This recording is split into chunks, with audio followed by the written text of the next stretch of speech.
issues, let us know in the chat and we'll try to help resolve them.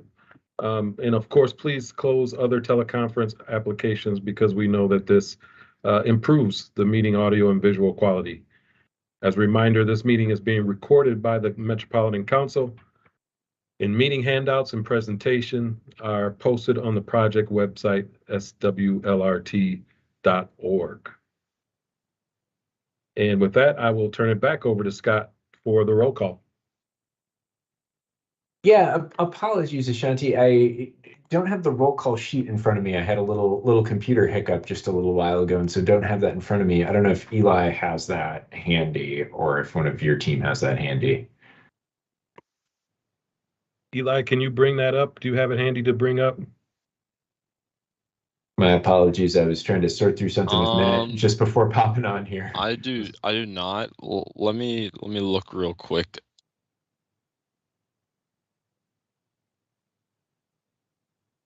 If you want, we can. While you're doing that, we'll start with council folks, project office. David Davies is on the meeting. Great, thanks, David. Jon Tao. McDowell. Jon Tao. Otherwise, maybe an easier way to do this is if folks just want to put in the chat if they're in attendance, then I can pull that off there in a little while. So I'll put mine in as an example. I see Alex already did that. Thank you.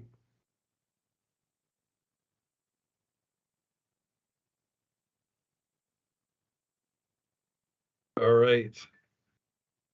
So while everyone's putting their or acknowledging their attendance in the chat, hopefully you've had a chance to review the June 22nd meeting minutes. Are there any edits or changes that we can provide to Eli? I know there were a couple.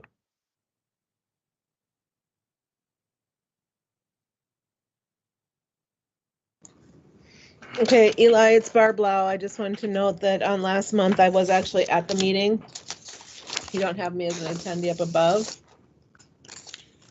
Oh, my apologies. I'll make sure to add you. Under number 3, section B, double or triple I, that's BARB, not Barnlow. And then on the D workforce, if you go to the last page of the meeting minutes, in that paragraph on the beginning, it says we might not get to 32% and 20%, but can we get to this number? And then it's like a question mark, and I'm thinking there's supposed to be something there, and I don't know what that was.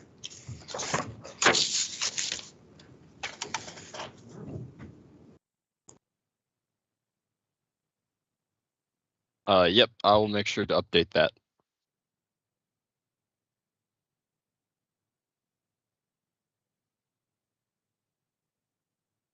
And I apologize, Scott, I kind of stepped over your not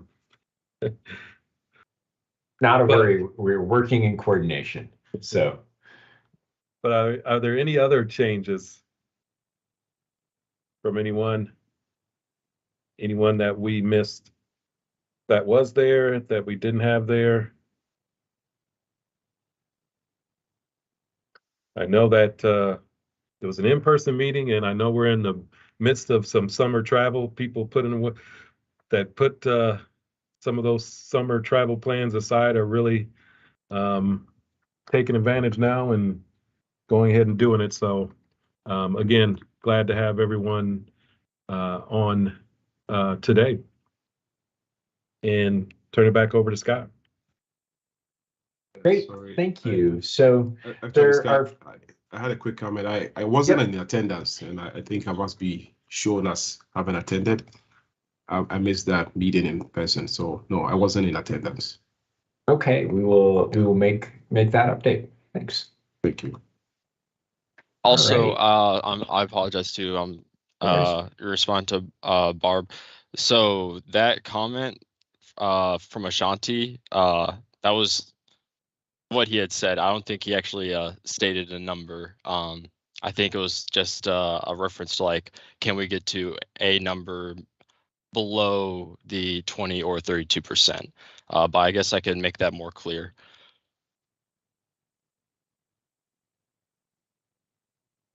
Yeah, I might phrase that a little differently without the below in there, but can we find a number that we can strive to achieve? And I guess it's more importantly, how do we work together to see the number to continue to go this way, I think is the main point. Great. Anything else on the meeting minutes? Otherwise, we'll move on to the first project update. All right, I'll turn it over to David Davies from the project office.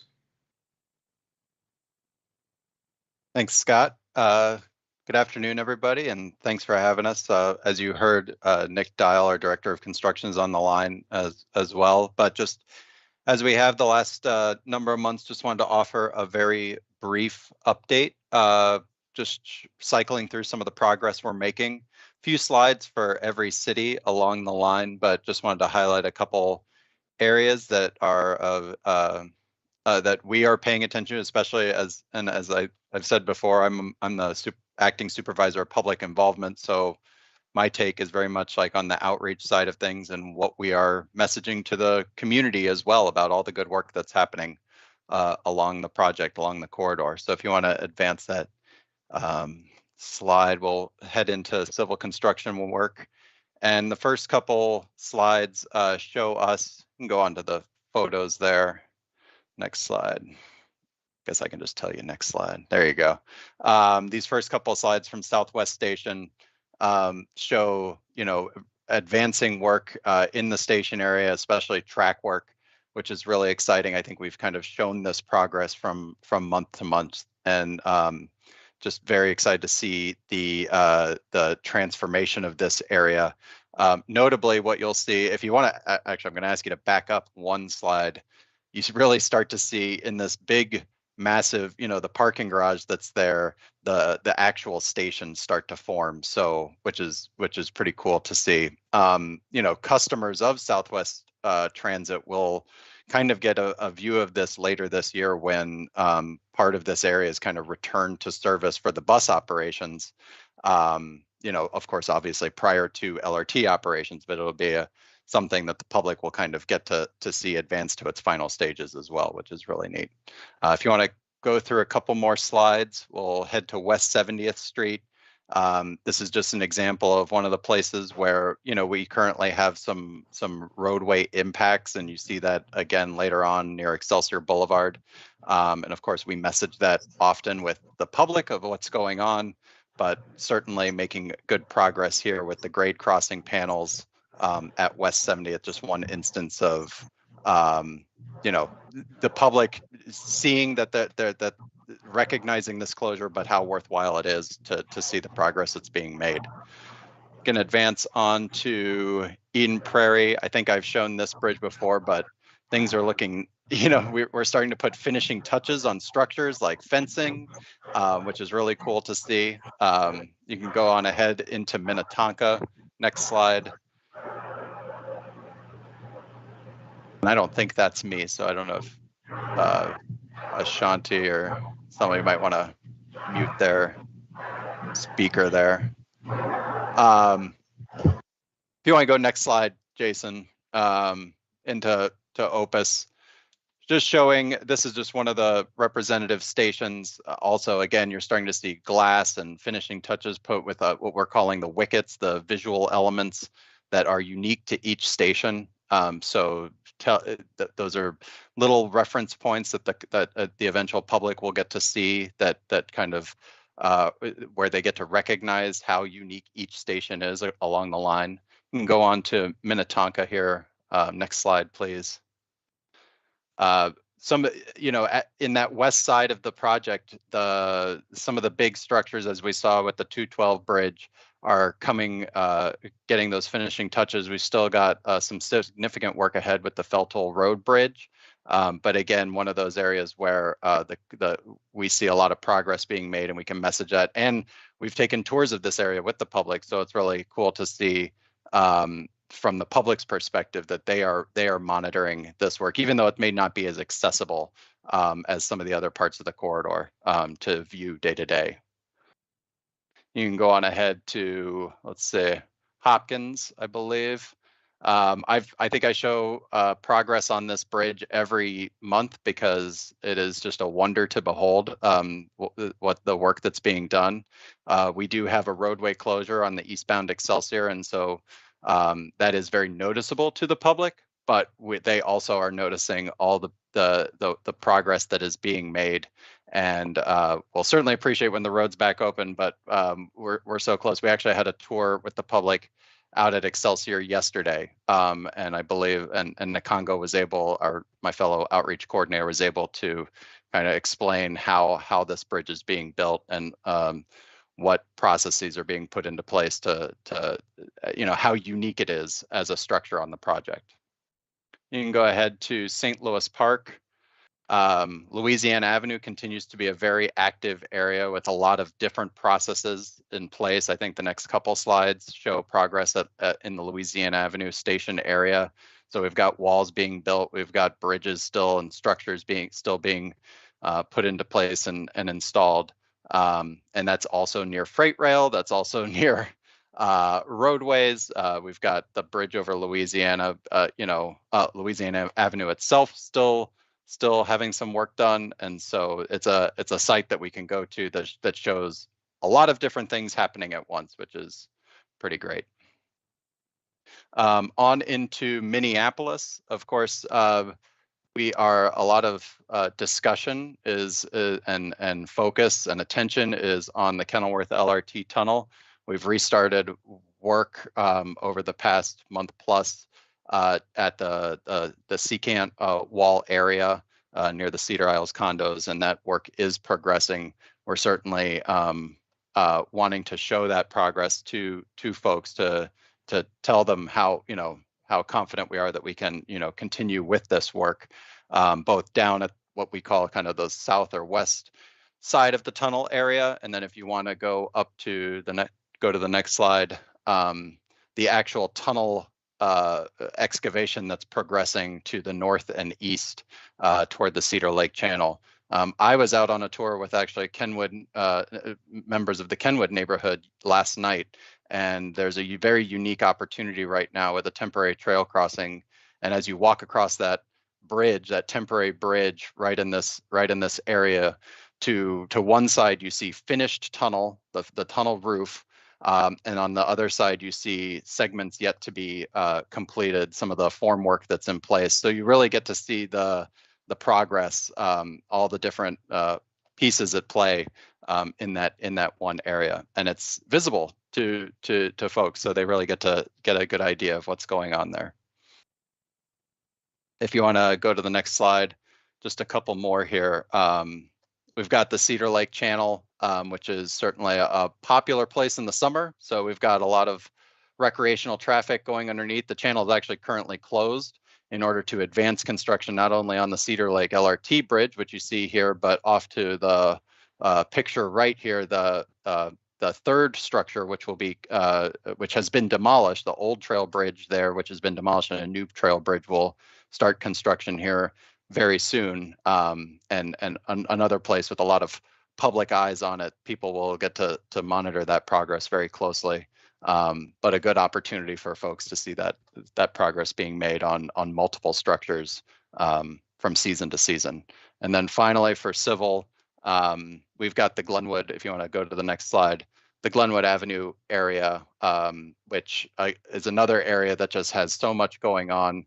A lot of good progress made on one of the abutments for the Glenwood Avenue Bridge. And then we've got the actual LRT bridge under construction that kind of bisects the two roadway bridge segments.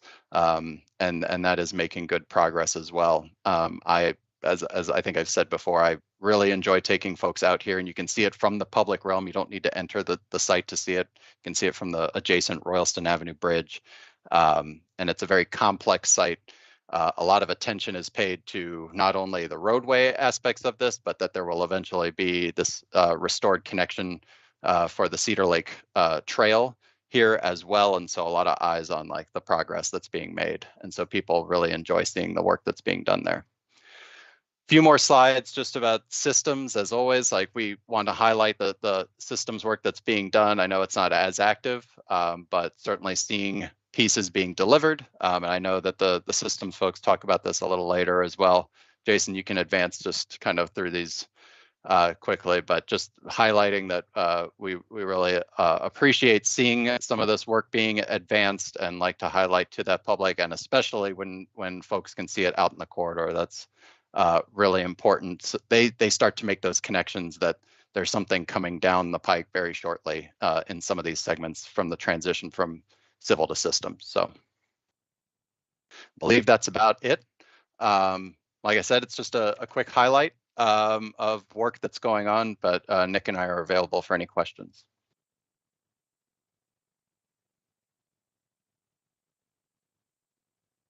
Any questions for the project office? All right, John, you are up. Thank you. All right. Slide, what is it, 24 here. All right, so here are the achievement numbers as of May 31st, 2022.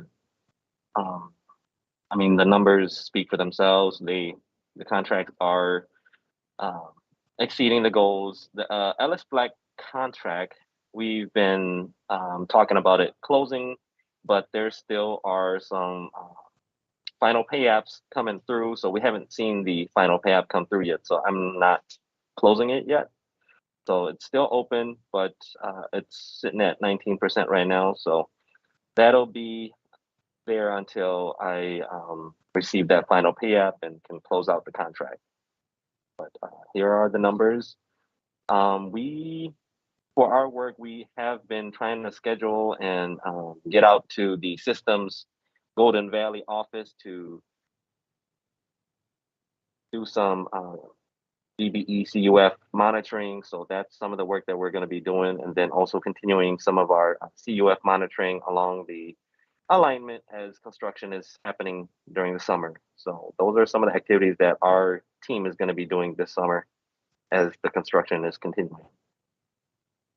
In the handouts are also the most recent pay app DBE progress reports too. So take a look at that. If you have any questions, please, contact me, reach out to me, or let me know. Otherwise, I think that does it for my presentation.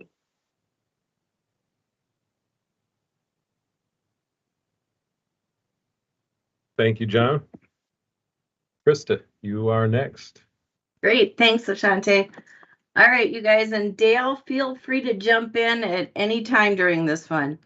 So typically regarding the DBEs, you guys could see with John's presentation on the numbers, the civil contract continues to exceed the goal on this project. And we see the numbers, pretty much right where they are and everything. So typically in a month, we've done the celebrations of DBEs working on a project, because we do have a high number of just very, very good contractors working on the project. Both DBE and those that are mentoring the others. Every once in a while, we do have to present a heartache, throughout these years. And today is one of those opportunities to present it. John and Ashante asked that we do bring this one up. We did recently, after much meetings, time, discussions and everything, had to do a removal of a DBE on our project. And that is Dion Construction, a landscaping firm.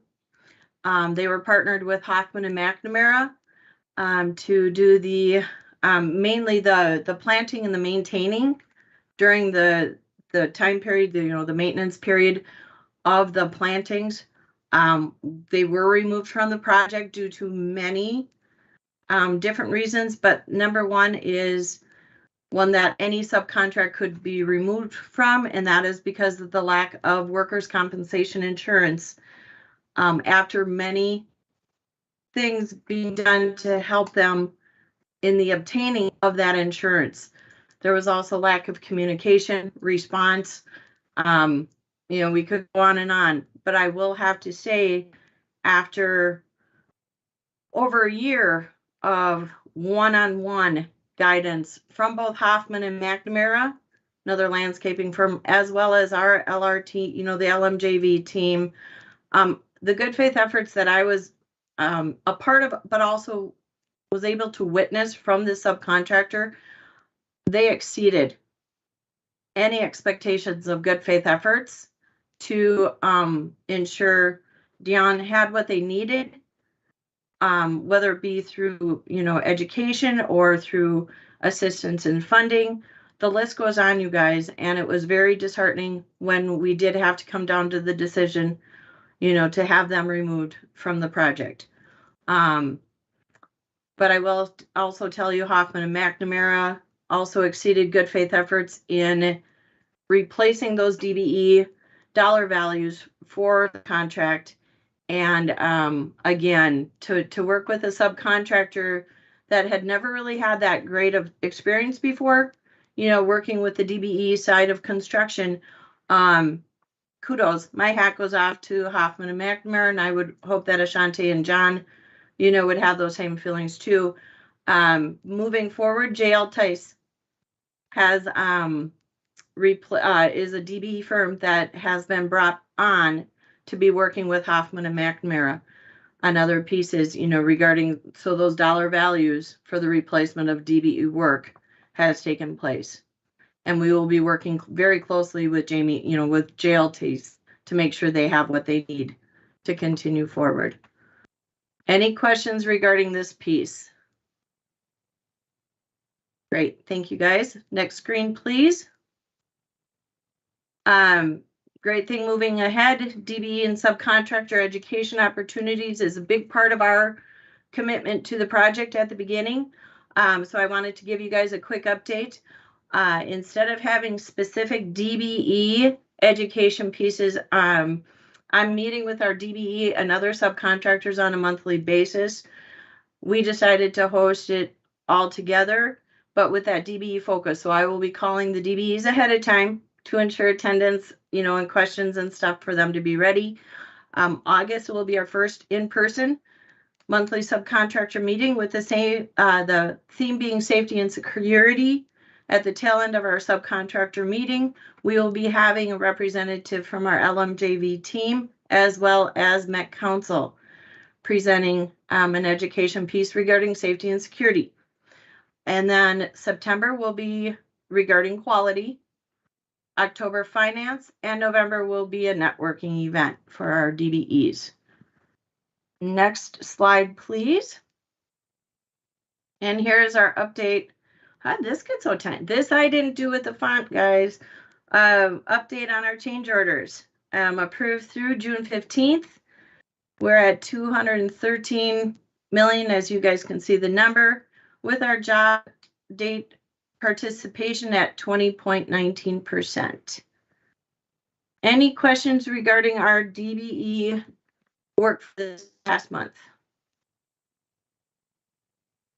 No, if not, I do want to say something real quick. It is really nice, Ashante and Jon, having you guys a part of our team, to be able to work with our DBEs regarding, their needs or our needs, regarding us being able to continue forward with the magnitude of work we have on this project. Thanks, you guys. Thanks, Christa. And and I will say regarding DeJourn construction, I mean, it's always unfortunate when we lose a DBE, but we also need contractors who are meeting their obligations and following the law, and so we understand that there are times when there has to be a transition, and I think there are going to be setbacks, and so appreciative of the thoughtfulness about that, and I know there really was an effort there. So hopefully we can, as in all areas, sort of take the setbacks, learn from them, and figure out how do we, translate that into, better successes going forward. So, yeah, that's just a short comment on there. So I think APJV's DBE activities are next. Yep. Hello, everyone. This is Chris Gannon, the PM for APJV. So like David showed in our slides, we have work going on, but a lot of it's behind the scenes. A lot of it's happening up at our Golden Valley warehouse where we're taking deliveries of substations. There are a couple photos in David's presentation that shows the substations.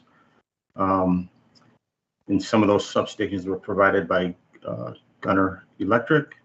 And then Public Solutions is working, active every month doing our outreach coordination reports with the public. Long term though, this fall, we are going to start doing traction power substations again, probably starting in September. And then October timeframe, we're going to be doing some OCS work. So we're looking forward, that's kind of a more long term rather than a month look ahead. Next slide, please. So for our change orders through the 1st of June, we're about $12.5 million in change orders. And happy to report Gunner Electric has been issued about 2.1 million in change orders. Generation Cable, the 413, and Carlo, the 279. Our DBE change order participation to date is 20.2%, and for the job 17.7, like John reported. And two big things for this month. We're close to finalizing a couple big change orders. One with Elite Fiber for 97,000 for some extra fiber work, and then also with Gunner Electric, the change order is going to be about 850,000 for some additional communications work that we carved out for them for the project. So they're not in our numbers yet for this meeting, but we're hoping by next meeting those two change orders will be fully executed. And next slide, I think that's it for us. Any Thanks, questions? Chris. Any questions for Chris? Before we move to workforce, I just want to slip in a brief announcement that's very pertinent to DBE and may be of interest to some of our committee members. So USDOT did provide a notice of proposed rulemaking changes to the DBE program, specifically 49 CFR 26, and some of the it's not going to be directly impactful to this project specifically, but definitely USDOT projects moving forward if these rules are incorporated. Some involving counting for suppliers and regular dealers, design build projects, in the requirement to have DBE program plans as part of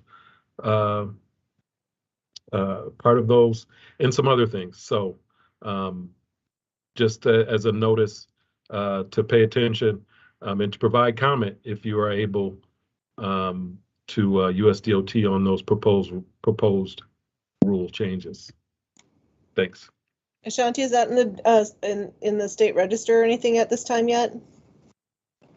I don't know. It just came out today, and some of our menu CP partners provided. We meet the menu CP actually meets at the same time as this committee, but so I don't have that detail. But connect with me, and I can forward you the link to it, or maybe I can provide it in the chat or something. Great. And before you move on to workforce, can I just do a quick, do you guys, I know Ellis Black isn't here yet, and I know they have outstanding change orders due to some of the members, their DBEs, et cetera. Do you have any idea when that's all going to be taken care of, or do you want to hear from people on a one-to-one basis, or what are you looking for right now? Well, the one part of it, I'm going to probably let Nick handle, but we definitely, if there are any individual DBEs that have issues, concerns, comments, please have them connect with either myself or Jon directly. Okay, thanks. Also, I have a quick comment regarding going back a little bit to Dion and not being removed from the project. I don't know if there's been any outreach, and I know this whole thing took place within a span of a year. In terms of going back and forth with them. I don't know if there's been any outreach to them to help them in terms of resources or what it takes for them to have kept this contract. And I'm not saying any effort wasn't spared to keep them on, but I'm just wondering if, as a follow-on, there's been any effort to try to help them, in terms of correcting what they did wrong, understanding what they needed to have understood to be on this project and survived. So just try to find out if either they have reached out or if anyone has reached out to them to try to help them.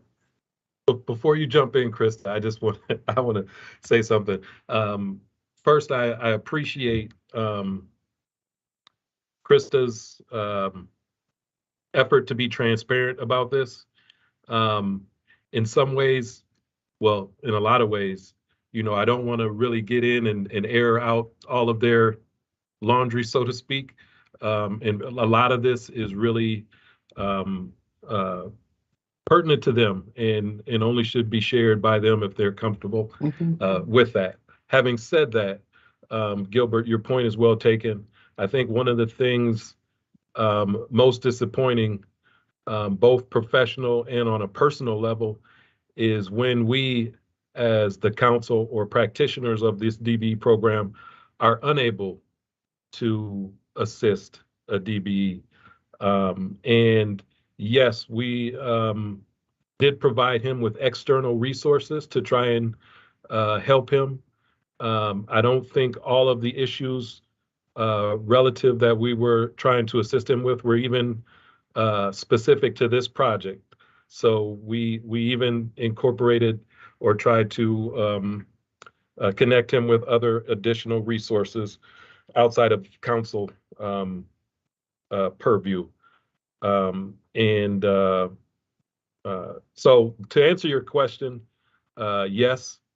And just from a general standpoint, all of the things that went on throughout the year last year, I do agree that there were some heroic efforts made, and also some things that just were not sustainable, that could not be sustained for another a full year to try to keep him. But it was definitely, we try to assist, both working one-on-one and through all efforts available to us, all resources known to us. And again, personally, it was disappointing that we were unable to assist him. Thank you, Ashanti. Appreciate it. And Ashanti, once again,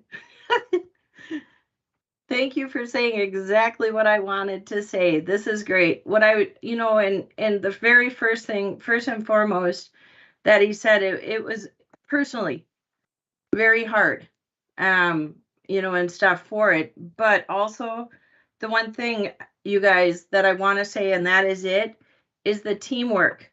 That was very encouraging for me during this process.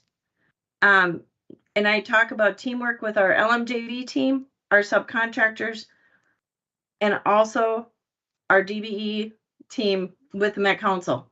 To have Ashanti and Jon so involved with us throughout, the whole process was good, so moving forward, we do have a great team, representing the success of our DBEs. So thank you guys. On the light side, though, you guys, unless there's more questions about Dion, I forgot about something, and I'm so sorry, Scott, about the DBE part that I really want to celebrate for you guys. And this is huge news. On the overall highway heavy side of our construction in Minnesota, we talk a lot about mentorship, with our DBEs. And there are great programs, especially there's the DBE mentor protege program. It is great news that this last month that our team, the London construction part of the LMJV, signed a formal mentorship protege agreement with PWS, formerly known as Pete's Water and Sewer. This is a huge wow celebration for myself, but also Dale and the others on our LMJV team, because PWS is one of our DBE subcontractors that continues to outperform you guys and just continues to grow in their capabilities and their capacity. So this will be exciting to watch over the next couple of years, what we can do on our team, to help that mentorship protege program with PWS. Thanks, you guys. Thanks, Christa. I appreciate that update as well. So I will, if there aren't any more questions on DBEs, I will turn it actually over to Brianne to talk about workforce participation reporting with our team. Elaine is not on today. Hi, everyone. Brianne Lucio with MDHR. Reporting for Elaine. She's out of the office today. So it looks like for civil workforce participation percentages for through May 2022, we had 78,201 hours. So looking pretty good there. Total civil construction of 2,090,807 hours. As you can see here, it looks like for monthly, we're coming in at 9.20%. And then for the contract to date, we're at 8.21% for women, 25.54% for POCI, contract to date, 23.44%. And then for unspecified, we're at 1.36% for women, and then 0.66% POCI. Next slide, please.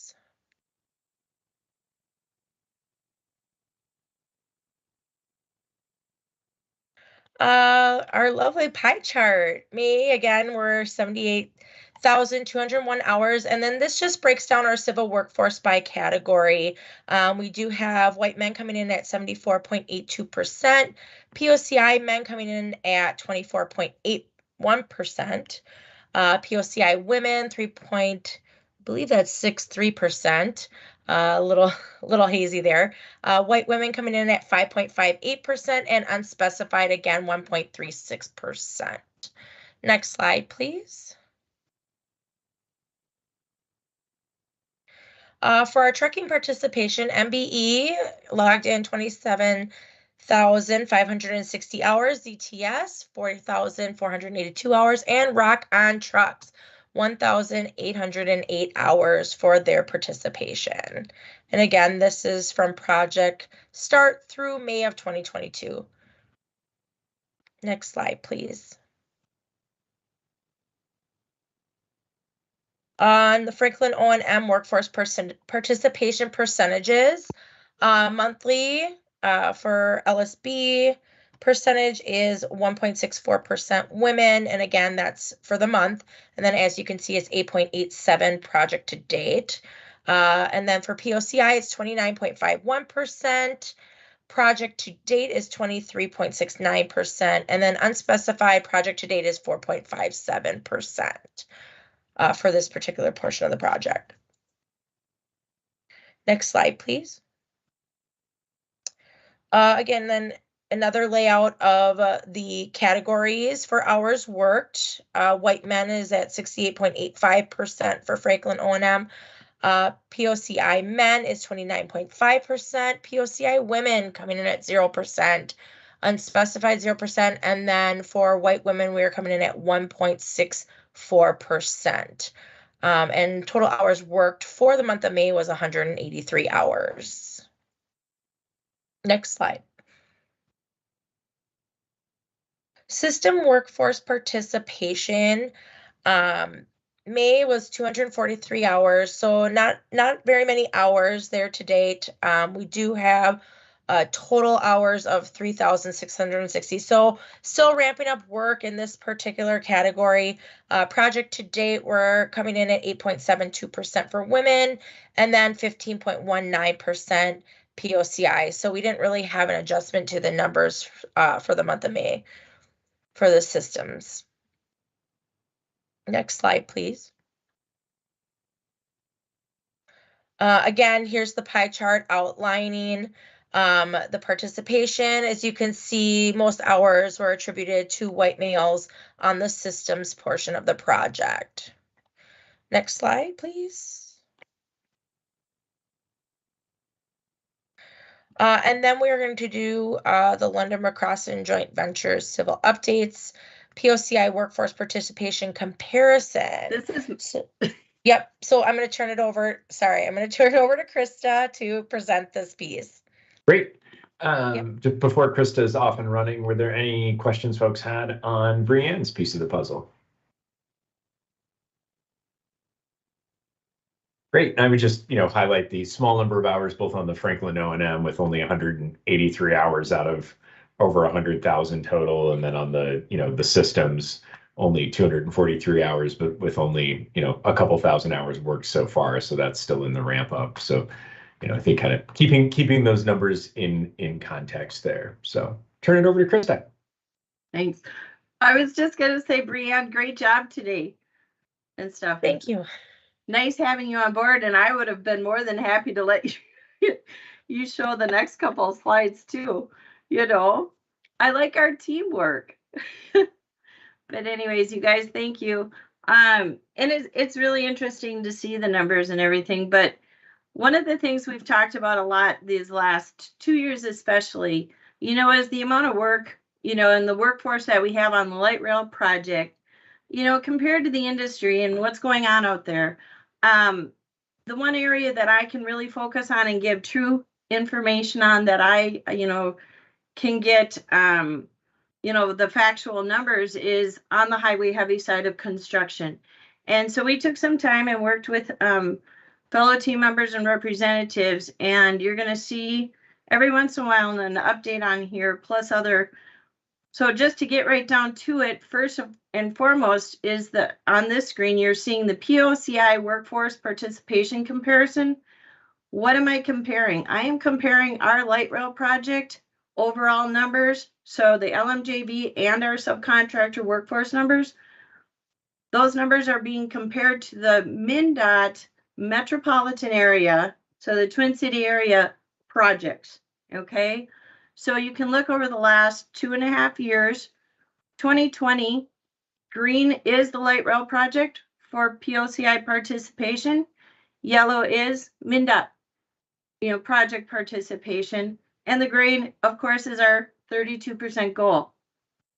We are above industry average for our project.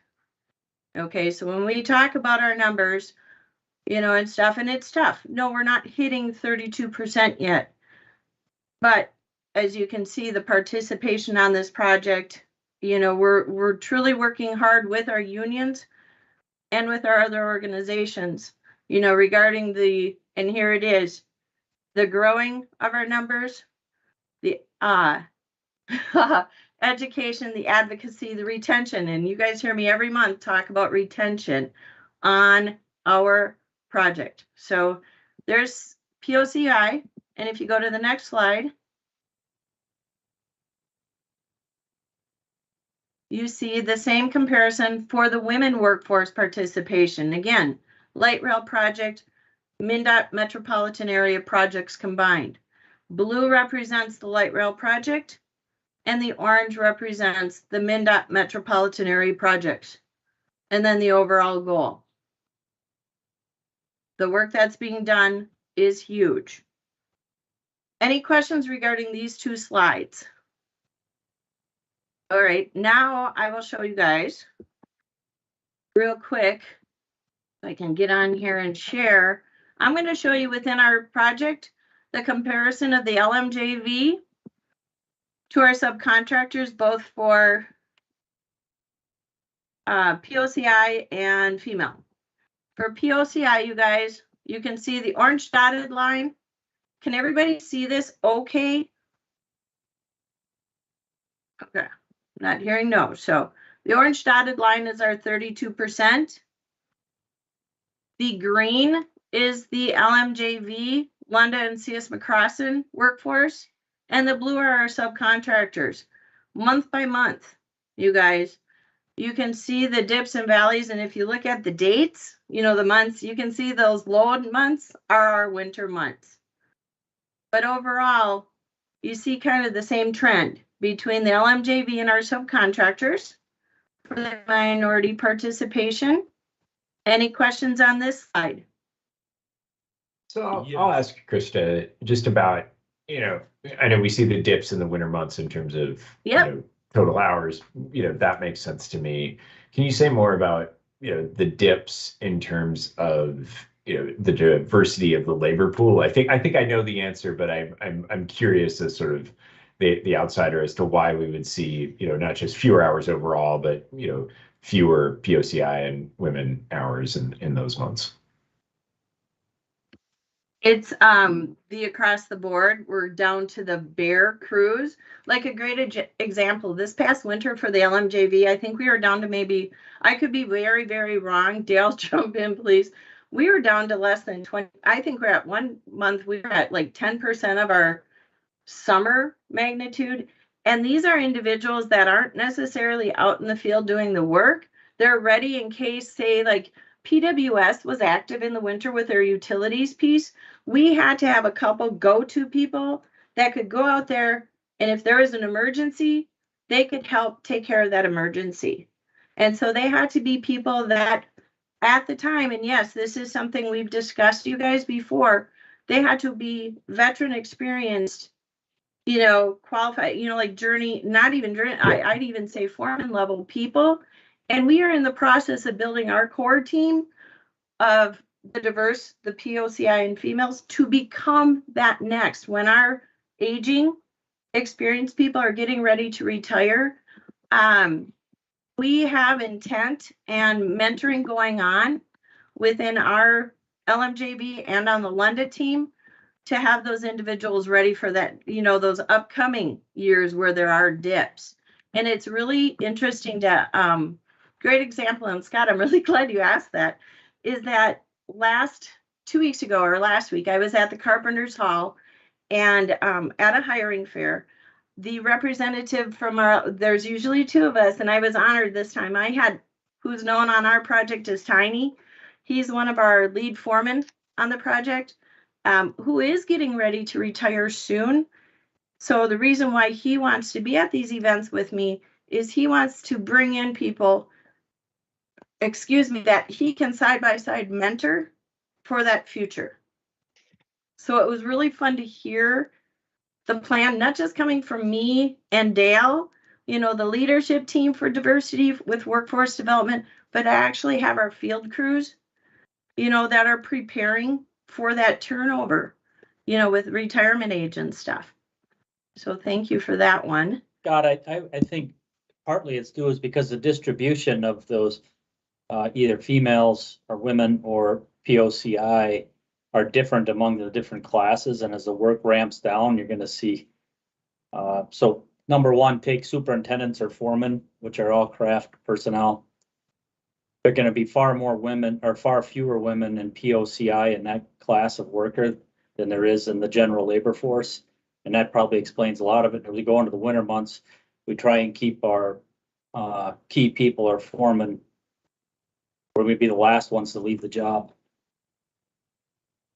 Sure, that makes sense to me, and I just wanted to make sure I wasn't making assumptions about what was going on. And I think, you know, long game, you know, the point about trying to bring people in, you know, and carry them through into those positions is I think an important one, and one that I think as we think about kind of the field as a whole, because I see Christa, you putting out the MnDOT numbers and for comparison, and John, thanks for dropping that dashboard link in the chat. That's great. I think there is something to sort of how do we keep our eye on the ball in terms of making sure that folks are kind of coming in and making it to those higher levels, particularly when you probably have folks who, who are more senior, who are also, close to retirement. And I know Minnesota, we've kind of gone through this demographic shift from, even 2000 in terms of who's entering the workforce being, increasingly close to, majority POCI, and how do we make sure that kind of as folks age through those cohorts, that remains reflective. So I think that's something good to keep our eyes on as we think about kind of that happens teams. through attrition too, Scott, and we're seeing that on this job. So like at the Kenilworth Tunnel, for instance, the foreman down there, Leo Cruz, replaced another foreman that left and went to work somewhere else. And so, Sure, he falls into the class of POCI. So, I mean, that it does evolve. We've got a woman out here, Jen, that's become a grading foreman here last year for us. So, it is happening. It's just can't all happen at once. Yep, exactly. And, I think clearly this is a, multi-year trend and, kind of working with multi-decade demographic trends as well. So appreciative of the work and the continued push forward. So great, thank you guys.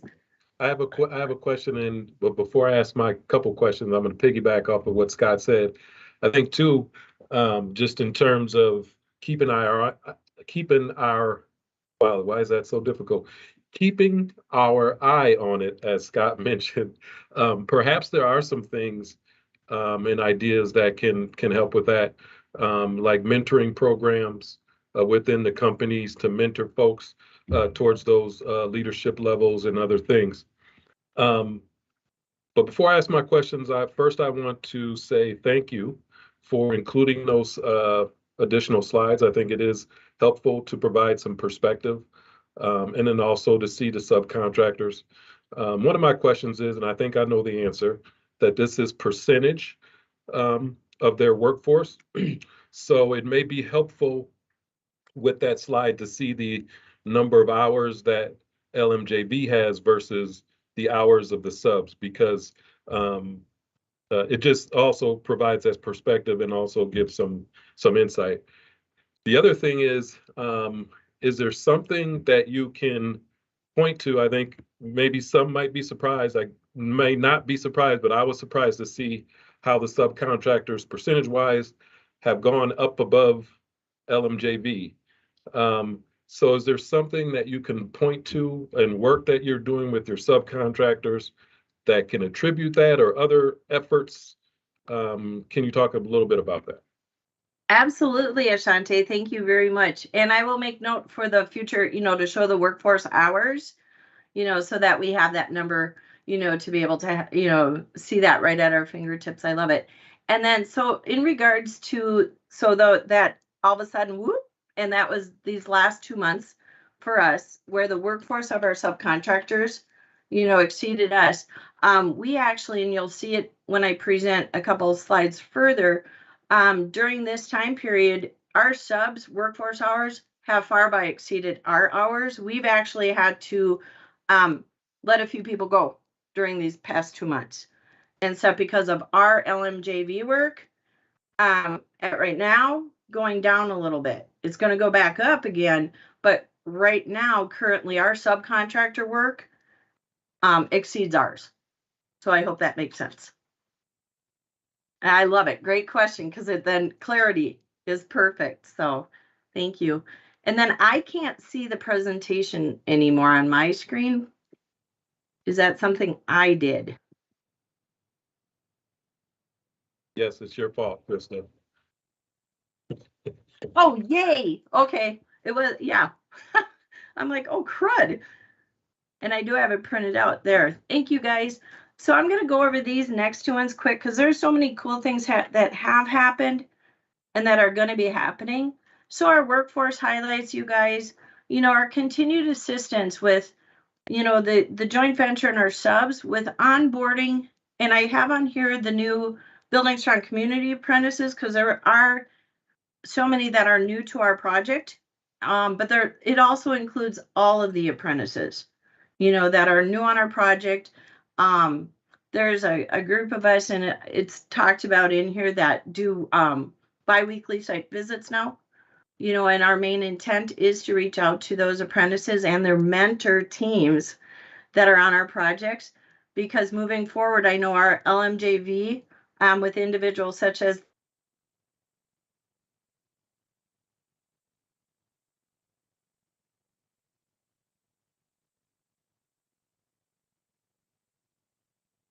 Christa, I think we might have lost you. Is Christa frozen for other people? Frozen for me. All right, I think she's frozen for all of us. We'll give her a second to see if she pops back up. And if she does not here in a minute, we can always move on to Mike and APJV's update.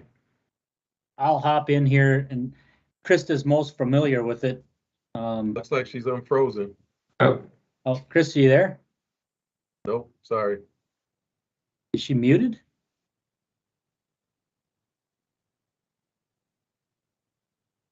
Looks like she exited and is going to try and rejoin. Yeah. Well, just that on the, I know Christa and Katie from McCrossin were out actually talking to the new apprentices from the BSc program last week. And so, you know, they're keeping their hands on that to see what's going on and how they're coming along in their development in the workforce here. I know she's busy with reaching out with subcontractors. She's worked with Pete's quite a bit here in the last couple of months on, I think, even one of the BSc graduates. Meeting with LMJV workforce leads. Am I on again? Oh, now you're back. Yeah. All right, I'll let you Dale, take do you over. wanna I'm on keep going? I'm on bullet point 2 or 3. Wonderful. Thanks. Sorry about that, you guys. All right. And I love listening to Dale present about it. It's awesome. So we talked about our work with our subcontractors, you know, and their workforce is really, really important. Others from the state entity side of life have heard me, you know, us general contractors go through a lot of meetings and trainings with you guys. But I think the key important piece is what we then can turn over and educate our subcontractors with, so they don't have that fearful deer in the eyes type thing when it comes to workforce development. You know, it is a team effort by all, and our subs are wow. So there's a key part of it. The other thing too, what's very important to our internal team is that communication, you know, with Dale, but also with the individuals that are overseeing the LMJV, London, CS McCrossin workforce. We're constantly talking about what our upcoming needs are going to be, or our upcoming takeaway, you know, how many do we are looking at laying off and who and why, and just making sure we have that open communication, you know, on the importance of that mentorship again, you guys. EEO respectful workplace education took place for all of our subcontractors this past month, as well as the handover, the offer that if they want their specific training, just like we gave to them, that opportunity is there. The other thing too is the continual meetings with the BSc team and other CBOs regarding, you know, what we've done in the past and what we can be doing in the future. Like we discussed before, BSc has a little bit of turnover this year. Well, first of all, we took on the LMJV at graduation, as we've discussed, had 3 individuals that we sponsored. I got great news today from the Met Council that we actually have a 4th individual working on our project that is a 2-year graduate from the BSc program. So it's very exciting.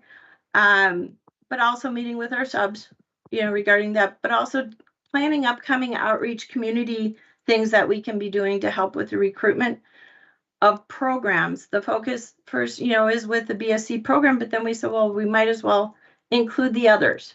So there's some really cool upcoming planning coming for some light rail sponsored events for recruitment into our CBO programs and such. If you could go to the next screen, please.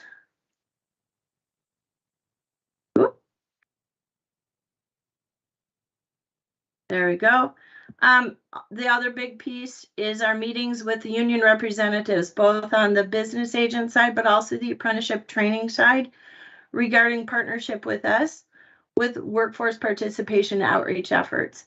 You know, if there's events that they're going to be having at their training centers that our light rail, either the LMJV team or our subcontractors can assist them with, we want to make sure that we're aware of these and that we have somebody representing. Great example again was the other week at the Carpenters Hall.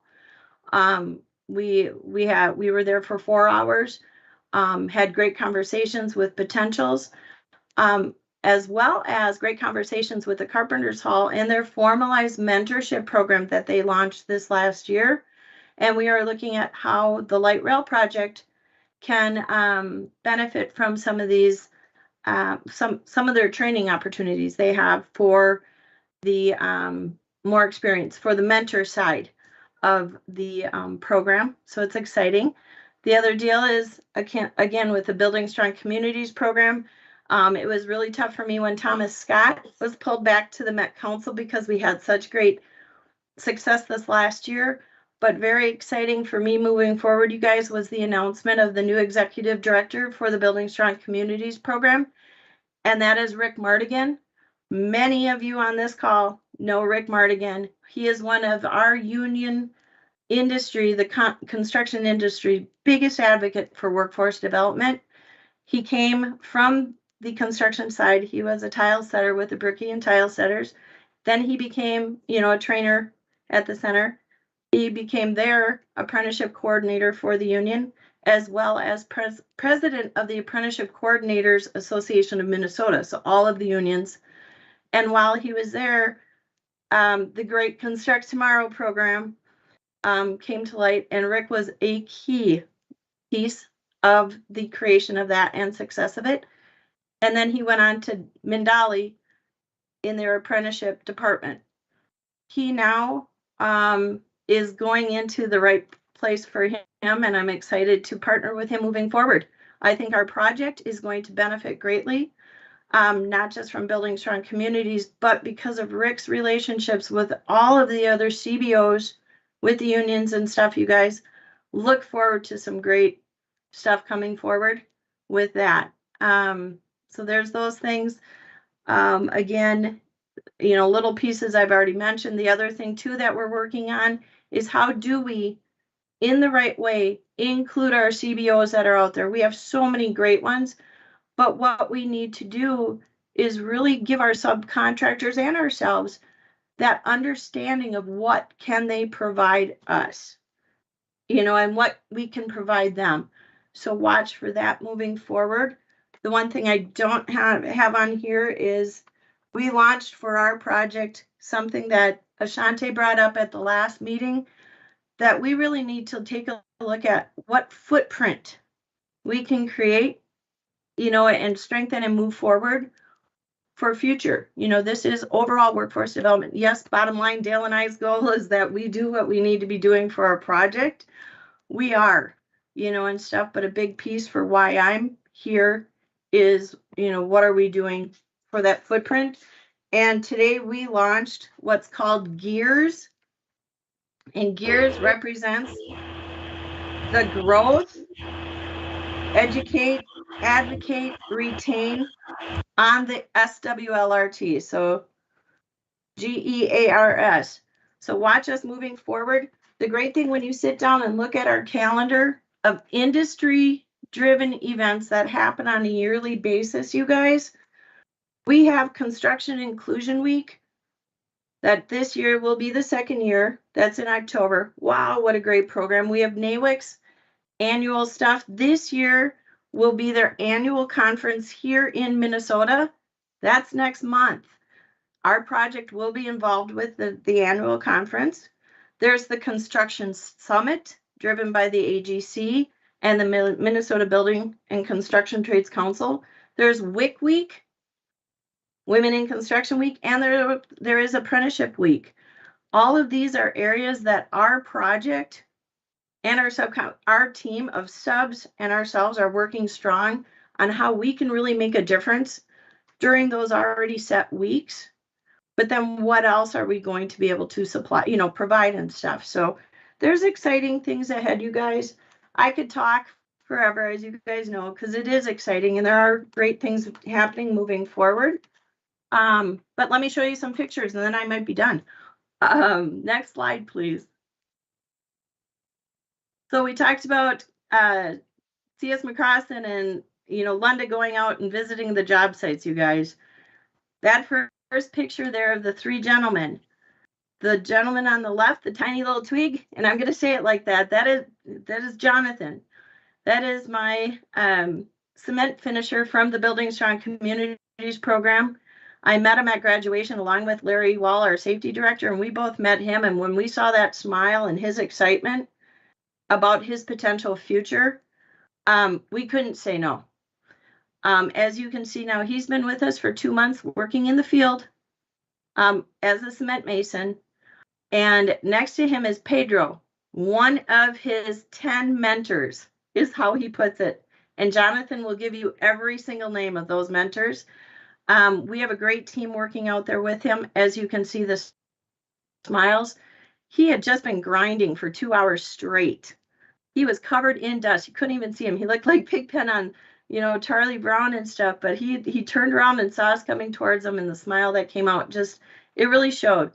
And I said, well, what's going on? He goes, I love it. And I said, well, what's wrong? He goes, it's hard work, you know, but he has such a strong team working with him, you guys.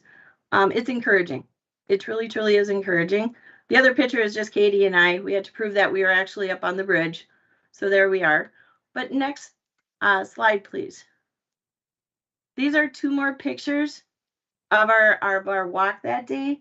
The picture on the left shows 3, and I didn't zoom in on purpose because I wanted you guys to see the forming and everything taking place of these 3 people working together. When we did get to them, we had to stop the conversation about workforce. They were so excited that somebody came and was actually asking about, you know, their likes and dislikes and stuff, and we took it into mind. Great team. And it was not a nice sunny clear. It was clear. It was hot. The other picture over to the right is an individual with railworks, I do believe. But anyways, there again, showing the magnitude of work of our diverse workforce taking place. Was really fun to see. And then there's one more slide with a picture. And that just shows, you know, our work with the carpenters at their career event. It was really fun to see the different individuals they had there from the different programs, such as the Urban League, Minnesota Trades Academy was there. And then there was also many different groups. And the other one I want to highlight is through Hennepin County, their correctional program that they're ramping up for placement to help individuals that are re-entering our communities from the Hennepin County correctional programs. So great event. It just continues our participation in these kind of events. Hopefully will help with the gear, you know, with the growing of the numbers, but also the retaining of those numbers. Last slide.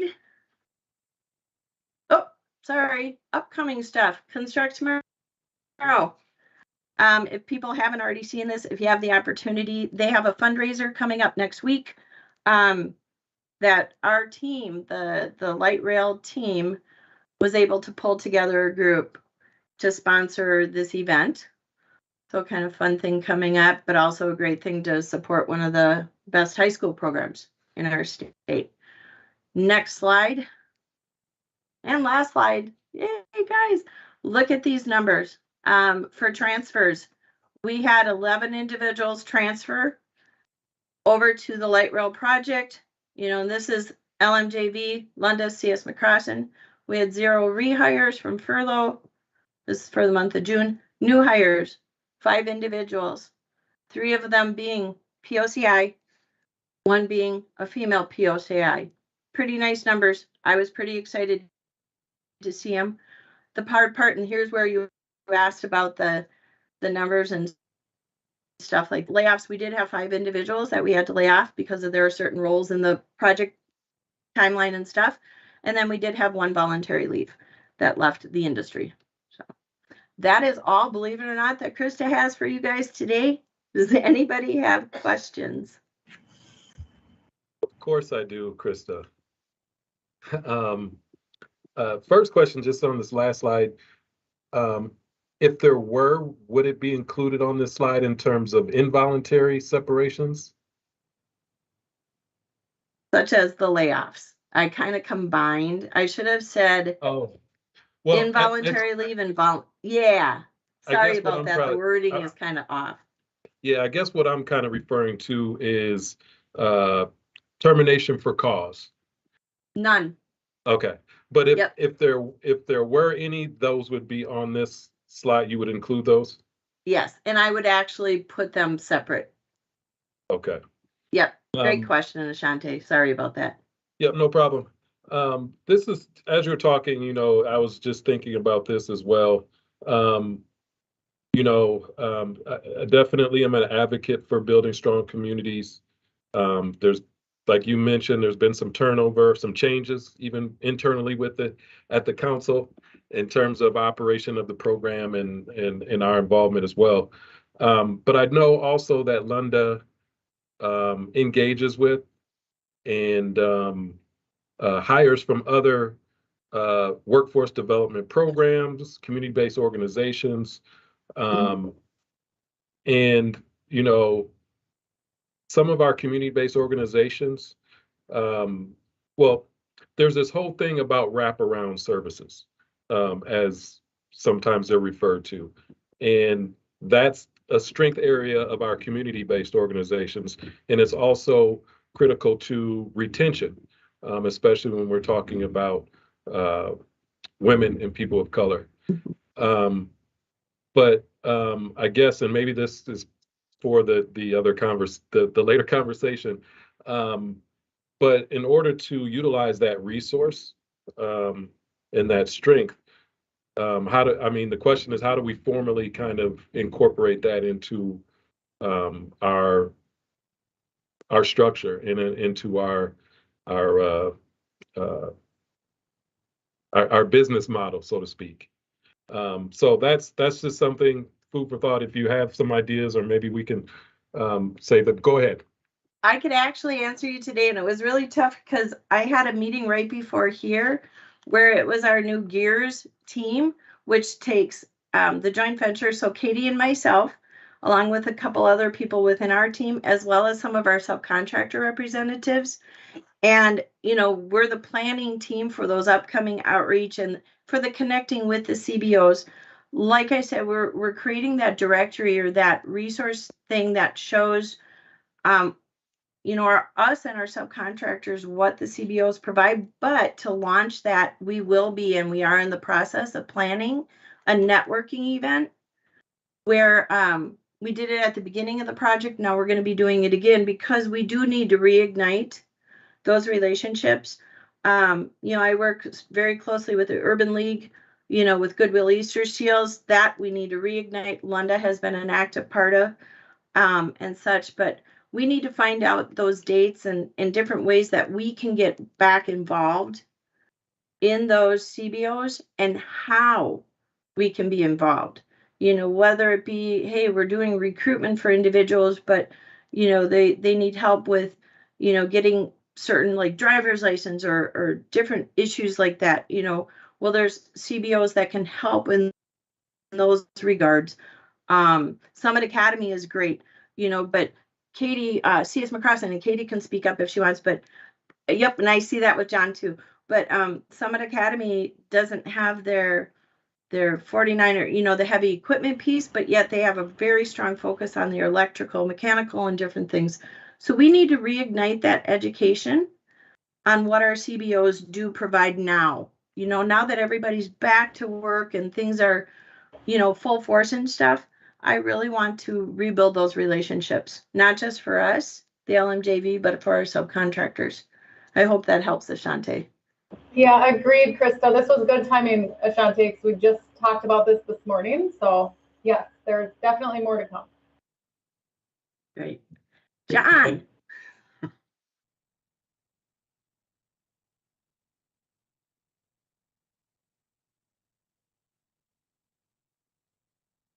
John, if you're talking, maybe you're on mute. Can't hear you.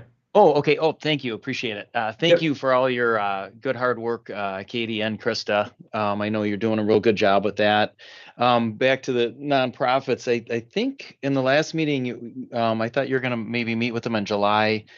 I don't know what our discussion is coming up, but I was just thinking in the last 3 years, I'm not sure if any of the nonprofits had more than 5 minutes to talk about what they do or what they teach or anything. So just a suggestion that I do hope you connect with those folks. There's not a nonprofit on here or a union right now.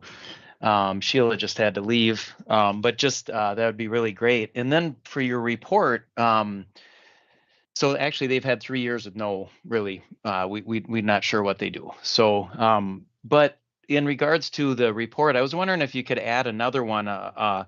Ashanti added the voluntary or involuntary.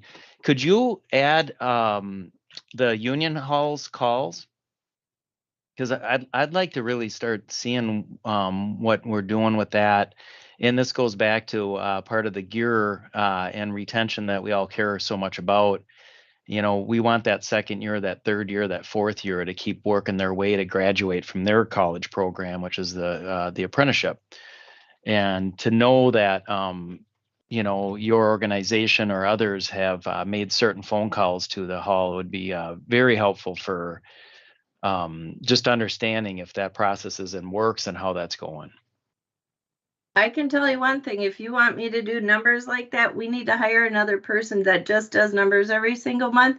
I understand what you're saying, John, but I had to throw that piece in there first. The reason why I'm able to pull some of these other numbers, you know, on a regular basis is these are things that I have to legally report to the state every single year. And it also is something that truly shows when we're talking in and out. You know, here's how many people we have coming in each month. Here's how many people came out. So we're showing a nice number. I can tell you, and I can add it back into our, you know, good faith efforts, that, and actually our subs have it, when to track how many times somebody calls the hall. My guys, my crews are going to go, what in the heck? Because what they are doing though, and we have had this meeting with the Department of Human Rights, they are completing and will be, we haven't had it for 2 months, they will be completing anytime we do have a request to the hall, they will be completing a form for me, and we will be keeping that on record, as well as our subcontractors. You know, how many times we call the hall, and we have 4 halls we call, and we have probably 8 different people that call those halls, you know, and then you have 12 other trades that are calling their halls. I can tell you with our subcontractor meetings, first and foremost, what they do, our subs do, is call their halls, you know, and stuff. When they have a trade need, first and foremost, they call the halls. And I wish we had our halls represented today. They're not here today. They did call me ahead of time. They are at their annual Minnesota Building Trades Council conference. So that's why nobody's here this time, because boy, after our last meeting, my phone, I was on the phone right after the meeting checking with our halls as to why they weren't there. They called right away this time. So anyways, back to your question, John, and I love it. I think it's great, but it's another thing, another number that, again, to have, I don't know who and how we could do it with the amount of time in a day. So my suggestion would be then you could ask if Dan McConnell is going to be part of this, perhaps the 7, 8, 9, whatever trades are out there. You know, just send him a report saying how many calls did they get about the Southwest Light Rail, and then he'd just have to submit it to you. We can ask him. We can suggest it. I think that would be good. All right. Thank you. Mm-hmm. Great. Do other folks have questions for Krista? Otherwise, being mindful of time, we should jump to Mike so we've got time for our kind of committee focused discussion. Maura. Yeah, with the 3 laid off people of color workers, what is done to ensure that they move on to another place in the industry?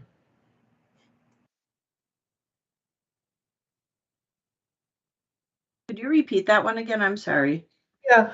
What is done to ensure that the laid off workers can move on to another place in the industry, particularly when you lay off 3 workers of color in a month? That's a kind of large number. Well, when we lay off at the hall, that's kind of a training thing overall for everybody in the construction industry. We also hired 6 in a month, but or transferred, excuse me. But when it comes to layoffs, that's part of the when they're in their apprenticeship or they're in a community-based training program about construction industry is construction awareness. You know, we always talk about time coming up at, you know, the making sure you get there early and be prepared and blah, blah, blah, and equipment and everything. But the other thing too is to be prepared for layoff and what is being done. And part of our mentorship, I can say on the LMJV, is that piece right there is readiness, especially when it comes to you guys. We've talked about our winter months. I heard Toney talk directly to this young individual who is in the high school Minnesota Summer Trades program, and he talked very extensively about being prepared for layoffs, you know, and stuff. And it's money management, it's time management.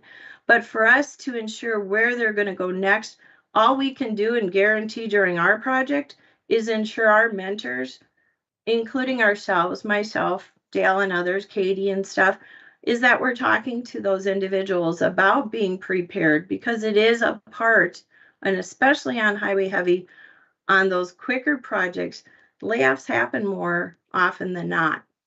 You know, so it's a whole industry working together to make sure these individuals are aware of what it is and what they can be doing during that time.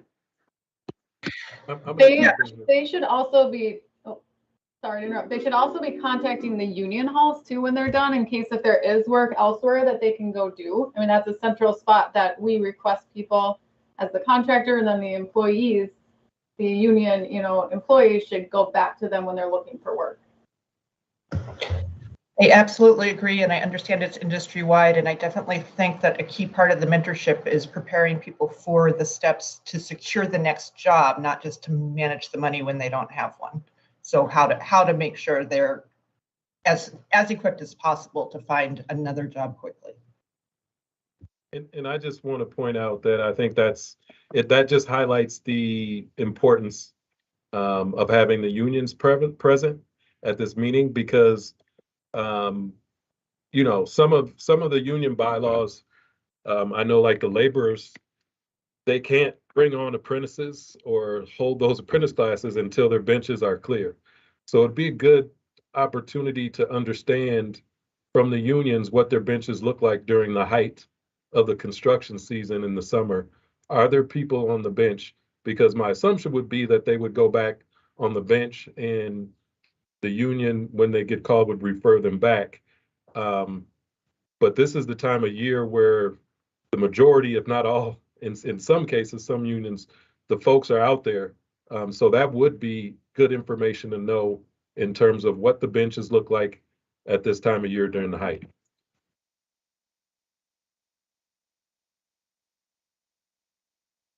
Right, excellent points. Let's turn it over to Mike with APJV for a quick update on their workforce activities. Yeah, actually, this is Chris Gannon again. We gave thanks, Chris. We gave Mike the day off today, so I'm nice. I'm subbing for him. So definitely a lot shorter than the last presentation. Just the one slide here. Like we've talked about, the bulk of our work is going to start in 2023 next spring. But this fall, we are going to be hosting another training session at Summit Academy in the fall. It's scheduled for Wednesday, October 13th. We did this last year, and it was well attended, and there was a lot of good comments. So we're going to kind of do the same thing. We're going to bring in our training trailer from out east, and we're going to talk about safety, and subcontractors and unions will be invited to participate. And I think that's it for Mike's report. Great. Any questions for Chris on APJV's activities?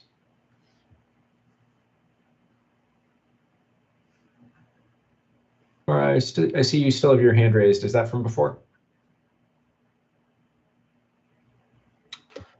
Yes. Okay.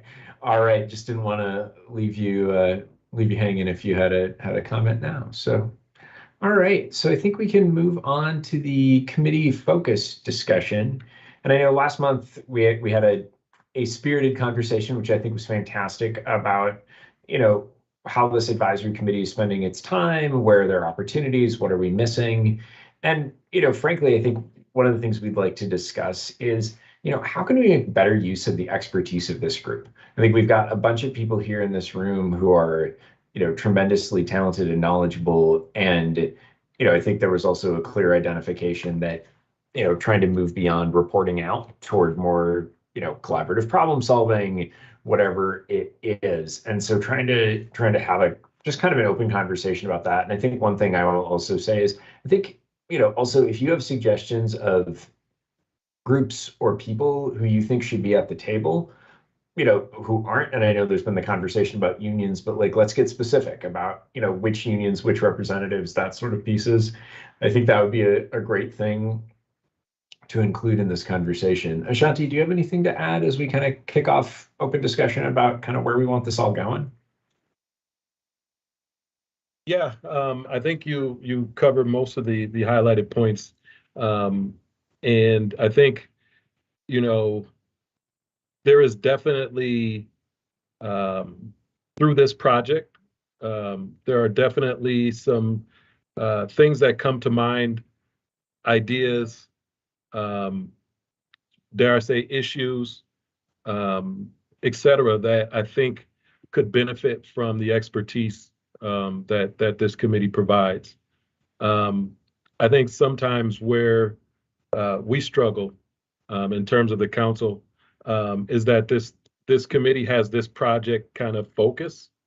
And yes, we are looking at what we've learned from this project to apply to our ongoing work and our ongoing, and so we really would like to hear input about how we incorporate the expertise from this committee, not have it just be for this project, because this project has a very, you know, kind of singular focus, but how do we incorporate that as we get better in the work that we do and continue to do across the council. Because I'm telling you, we are, and then also, what is the interest level in terms of these committee members and learning and hearing about some of the things that we are doing that may not be specific to this project, but that could benefit from your expertise and your resources, et cetera. So those are some of the things that we would like to get some feedback on.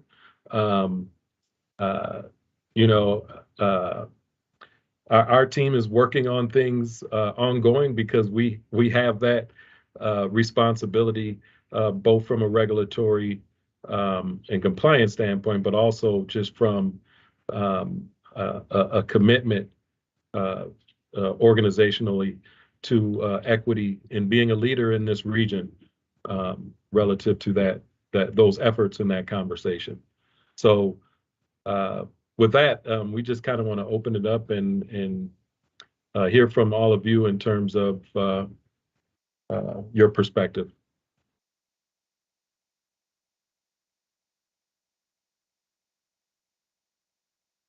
So the floor is open.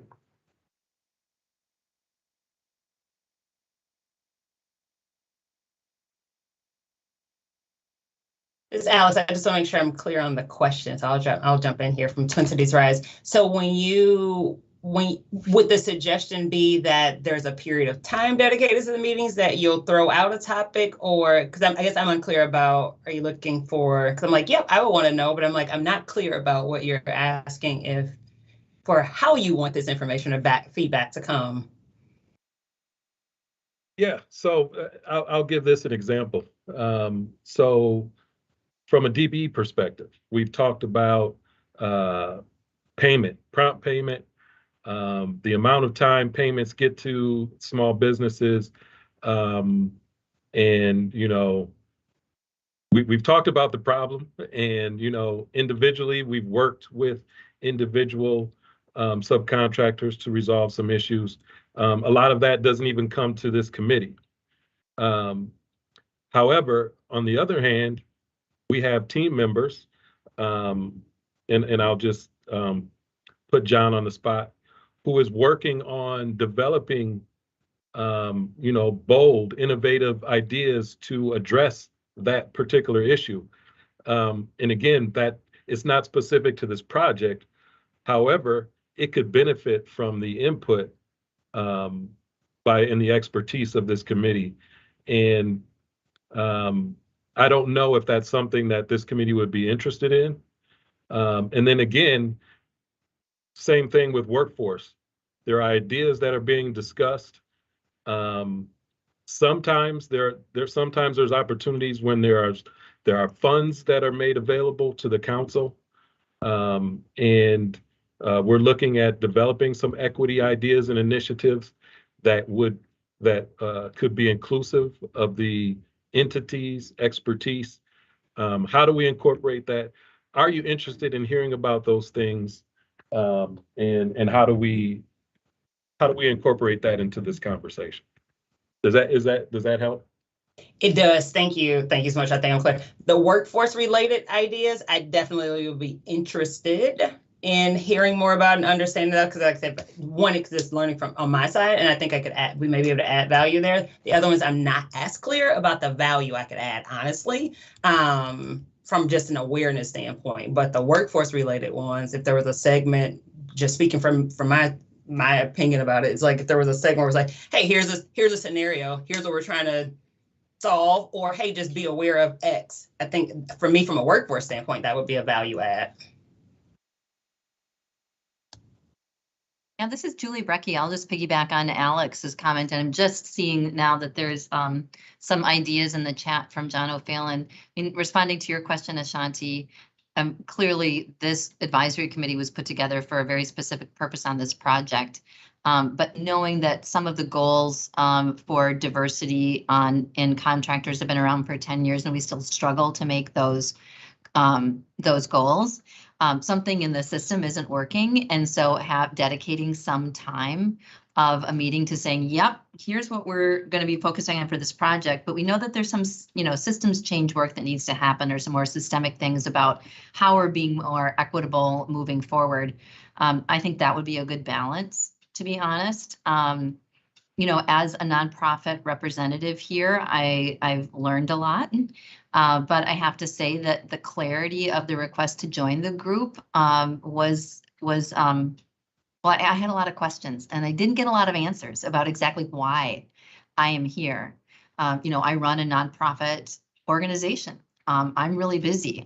Dedicating 2 hours of my time. I want it to be impactful, and I'm not sure that this process or system is set up for that necessarily, particularly when, early on, I was regularly asking questions about hiring projections and where do you anticipate a worker shortage, because that's where nonprofits can really partner with you and the trades to determine, what kind of job training programs we can create so that we're graduating people on a timeline that makes sense for a project that hopefully then becomes a career as someone really embraces the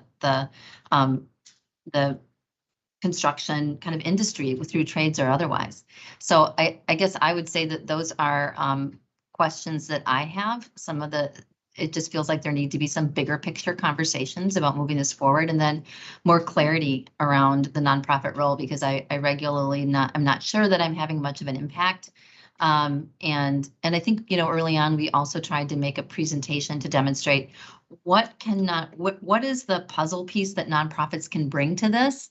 We're not going to be all of the edges for the whole puzzle piece and solving the employment needs for projects, but we're an important part of that And it was really important for us to articulate where do our training, what kind of skills can be imparted in short-term training? What can the unions or the contractors expect in a skill set? So there isn't a misunderstanding. There will be a need for continued training because we can only cover so much in a short-term training, but it's a really important step to introduce people and connect to community to see this as a viable option if you like working with your hands, but you don't know where to start because 91% of job openings are filled through word of mouth in the construction sector, right? How are you going to diversify? And how do we actually applaud and recognize contracting companies that are walking the talk with diversifying their workforce, creating leadership opportunities and whatnot? So I could go on and on, I think, but generally that's how I'm feeling. I do see the term limits notion mentioned in the chat. And so that was another thing I asked when I started is what kind of commitment are you looking for? And I know it's getting extended and I don't know, I mean, kind of to your point early on, both Scott and Ashanti, what voices do you need at the table? Is this a time to pause and say, how do we get the voices at the table that we need? Because, of course, everyone at the table wants this to be successful. So thank you. I think those are great points, Julie, and, appreciative of folks spending their time. And I think also, trying to be mindful of how do we make sure that folks, are getting good value for the time that they're committing to this. Because I think that's something that I know, having come in, a couple months ago and now been involved for a little while, sort of recognizing that I think there is some question about, this is a project that's going to last longer than initially anticipated. What are the needs now? I think there's also a bigger question in my mind, and I think, I've chatted about this with others, there is, I think, a sort of industry table conversation where we're talking about this not just on a project basis, but on a, broader basis, either, highway heavy or vertical or both. And, are we going to use this as a, potentially as a model to have kind of that broader ongoing conversation? Because I think, 2012 was when MDHR raised the goals to 32% for people of color in Hennepin and Ramsey County and 22% in the burbs. 2017 was when we raised the goals for women and POCIs, outside of the metro. And, I think 10 years in, we're still at a place where, some projects, some of the time are meeting those goals. And clearly, the industry as a whole is not there yet. And if we've got, ongoing barriers, like, let's figure out how to face those. And I think trying to be honest about that. So appreciative of that and appreciative of you and others being, active parts of figuring out, what do we all need to move this forward together. Appreciative of that. And I see John dropped a comment in the chat about appreciating your comments from the nonprofit perspective. Christa, did you have something? I saw your hand get raised for a minute. Ashanti. Before Christa gets it, I just want to say, and I know I violated this when I put the link to the Federal Register in the chat, but there are people from the public that listen to this that don't have access to the chat. So if you can verbalize your comments and questions as opposed to putting them in the chat, that would be much appreciated.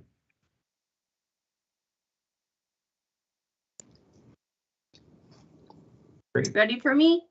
Go for it, Christa. So you guys, when I jumped on board, with it, the whole intent, 2.5 years ago, it was great. It was awesome. It was exciting. I'm thinking back to Capitol days where we had our diversity meetings each month, which I thought they were going to be the same kind of as DWAC, where we discussed both the, it was TGB over there, SPE, but anyways, the DBE work, being done on the project and what we can be doing more to assist the DBEs, not necessarily being contractual on the project, but also what can we do with those DBEs on our project to help them grow their strength to move forward? What footprint are we providing on the project? Okay. And then on the workforce side, you know, and it was that great time of the end of the 6% and on to the 20%. And we had great things started and created during that piece, you know, during that project because of the diversity meetings. We created those footprints to help move the numbers forward with everybody involved, with community-based organizations, with the unions, with the contractors, with the government entities, you know, every single month. So when I jumped on board 2.5 years ago onto my first DWAC meeting, that was kind of my same expectation, you know, but the only ones at the table on the contractor side were the contractor GC representatives, myself and Dale and Katie, and then the Mike, Toney and Chris, you know, and stuff for the systems, you know, and the LS Black for the maintenance facility. You guys, again, I'm going to reiterate back to what I've said many times. The general contractors have this.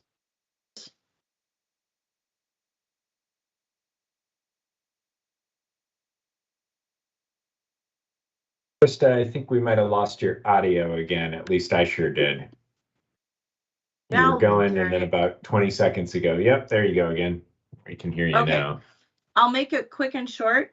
Our team, the LMJV, has some really cool planning taking place, and we are going to be bringing others involved coming forward to represent voices for the CBOs.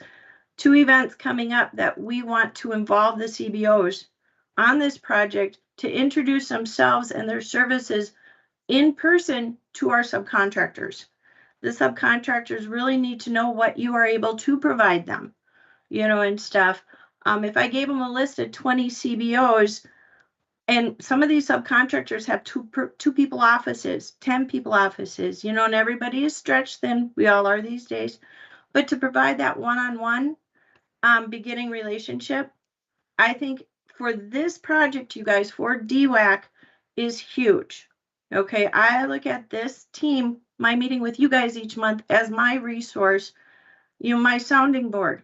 Here's these ideas we have coming up. There are things that don't work. There's things that are going to work. Look at how we've increased what we show you guys in our slides, you know. So anyways, I taking everybody's suggestions into place for our project.